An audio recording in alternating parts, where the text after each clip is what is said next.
Hi అండి, welcome to cherries mam. నేను మీ ప్రియా. సో ఈరోజు స్పెషల్ వచ్చేసరికి పాలక్ చీజీ ఆమ్లెట్. సో ఇది చేసుకోవడం ఎంత సింపుల్లో టేస్ట్ మాత్రం అంత బాగుంటుంది. So just trust me. So దీనికోసం మనం పెద్దగా కష్టపడాల్సిన అవసరం కూడా లేదు. ఒక మీడియం సైజ్ ఉల్లిపాయని చాలా చిన్న ముక్కలుగా కట్ చేసుకోవాలి. ఒక చిన్న పచ్చిమిరపకాయని కూడా కట్ చేసుకోవాలి. అలాగే చిన్న సైజు టమాటాని కూడా చాలా చిన్న చిన్న ముక్కల కింద కట్ చేసుకోవాలి. అలాగే టేస్ట్ కోసం కొంచెం కరివేపాకు, కొంచెం కొత్తిమీర. సో వీటిని కూడా చాలా చిన్నగా కట్ చేసేసుకొని పక్కన పెట్టేసుకుందాం. ఇప్పుడు మన స్పెషల్ ఇంగ్రీడియంట్స్ రెండు ఉంటాయి ఇందులో. సో ఫస్ట్ వన్ వచ్చేసరికి క్యారెట్. సో క్యారెట్ని నేను ఏం చేశానంటే ఇలా చిన్న చిన్నగా తురిమేసి పక్కన పెట్టుకున్నాను అనమాట. ఇప్పుడు అసలైన ఇంగ్రీడియంట్ ఏంటి అంటే పాలకూర. సో ఈ పాలకూర ఒక కట్ట తీసుకున్నాను అనమాట నేను. సో ముందుగానే నీట్గా వాష్ చేసుకొని పక్కన పెట్టేసుకోవాలి.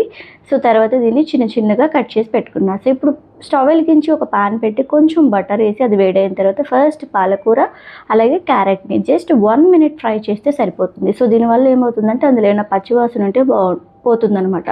సో ఈ విధంగా అవసరం లేదు, మేము డైరెక్ట్గా తినేయగలం అనుకుంటే డైరెక్ట్గా కలిపేసుకోవచ్చు. ఇప్పుడు మనం కట్ చేసిన ఇంగ్రీడియంట్స్ అన్నీ కూడా ఒక బౌల్లో వేసేసుకొని ఉప్పు, కారం, పసుపు, అలాగే కొంచెం ధనియాల పొడి, కొంచెం జీలకర్ర పొడి, అలాగే కొంచెం గరం మసాలా యాడ్ చేసేసుకొని ఒక 3 eggs అయితే నేను వేసేస్తున్నాను. సో మీకు ఇంకా అంత అవసరం లేదనుకుంటే తగ్గించుకోండి, కావాలనుకుంటే ఎక్కువ పెట్టుకోవచ్చు కూడా.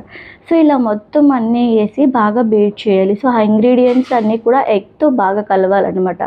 సో ఈ ఆమ్లెట్ అనేది మనం నైట్ డిన్నర్ కింద కూడా తీసుకున్నా సెట్ అయిపోతుంది అనమాట. అంటే అంతసేపు ఉంటుంది, ఎందుకంటే ఇందులో ఫుల్ ఆఫ్ ప్రోటీన్స్ ఉంటాయి, వైటమిన్స్ ఉంటాయి, అలాగే వెజిటేబుల్స్ కూడా ఎక్కువ ఉన్నాయి కాబట్టి, చీజ్ కూడా ఉంది కాబట్టి సూపర్గా నైట్ డిన్నర్కి చాలా బాగుంటుంది అనమాట. సో ఇప్పుడు మళ్ళీ కొంచెం బటర్ తీసుకొని అది వేడి చేసుకున్న తర్వాత సో ఈ మిశ్రమాన్ని మొత్తాన్ని కూడా నేను ప్యాన్లో వేసేసుకున్నాను. మూత పెట్టి ఒక 5 minutes ఆగిన తర్వాత టర్న్ చేసుకోవాలి. సో నాకు టర్న్ చేసుకోవడం అంటే ఇలానే వచ్చు, అందుకే నేను ప్లేట్లో తీసుకొని టర్న్ చేస్తాను అనమాట. సో ఇలా టర్న్ చేసేసుకున్న తర్వాత దానిపైన లైట్గా మనకు కావాల్సినంత చీజ్ వేసేసుకొని ఇంకొక జస్ట్ 1 or 2 minutes ఉంటే మన చీజీ ఆమ్లెట్ అనేది రెడీ అయిపోతుంది, పాలక్ చీజీ ఆమ్లెట్. సో దీన్ని స్లైసెస్ కింద కట్ చేసుకొని తీసుకుంటే వేడివేడిగా ఉన్నప్పుడు తింటుంటే దీని టేస్ట్ మాత్రం అదిరిపోతుంది. సో ఇలాంటి మరిన్ని రెసిపీస్ కావాలి అనుకుంటే తప్పకుండా మన ఛానల్ని ఫాలో అవ్వండి. సో ఈ వేడిని దీన్ని మీకు ఇష్టమైతే సాసెస్ కూడా వేసుకోవచ్చు, బట్ నాకైతే ఇలానే నచ్చిందనమాట.